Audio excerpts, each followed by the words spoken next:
გილგამეში გადაწყვეტს, რომ უტნაფიშტიმი მოძებნოს და საუკუნო სიცოცხლის საიდუმლო გაიგოს. ის ხანგრძლივ მოგზაურობაში მიდის იმ ერთ-ერთ მცირეთაგანის მოსაძებნად, ვინც დიდ წარღვნას გადაურჩა.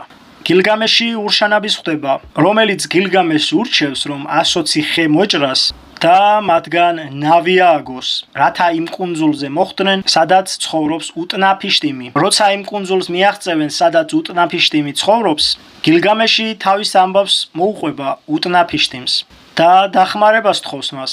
უტნაფიშტიმი კი მას პასუხობს, რომ გილგამეშს ტყუილად დაძრწი. მაინც ვერ იპოვი საუკუნო ცხოვრებას, რომელსაც ეძებ. ღმერთებმა კაცობრიობა რომ შექმნეს, მათ სიკვდილით შექმნეს და საუკუნო ცხოვრება თავისთვის დაიტოვეს. ადამიანები იბადებიან, ცხოვრობენ და კვდებიან. ასეთია წესი, რომელიც ღმერთებმა დაადგინეს, მაგრამ სანამ დასასრული დადგება, დაატკბის სიცოცხლით. ბედნიერებაში და სიკეთეში გაატარე და არა სასოწარკვეთილებაში. ისიამოვნე საკვებით. ყოველი დღე სიამოვნებაში და სიკეთეში გაატარე.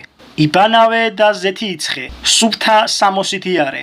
დაე მუსიკამ და ცეკვამ აავსოს შენი სახლი. გიყვარდეს ბავშვი, რომელიც ხელს ჩაკიდებს და შენს ცოლს სიამოვნება და სიყვარული მიანიჭე. ადამიანი ასე უნდა ცხოვრობდეს. ამის შემდეგ უტნაფიშტიმი გილგამეშს უყვება, თუ როგორ დაასახლა ღმერთებმა ის და მისი ოჯახი მდინარეების სათავესთან, ანუ არარატის მთასთან, რათა წარღვნისგან თავი დაეცვათ. ალბათ ყველანი ხვდებით, გილგამეში ნოეს ვაჟი ქამის შვილიშვილი ნიმროდია. უტნაფიშტიმი კი თავად ნოე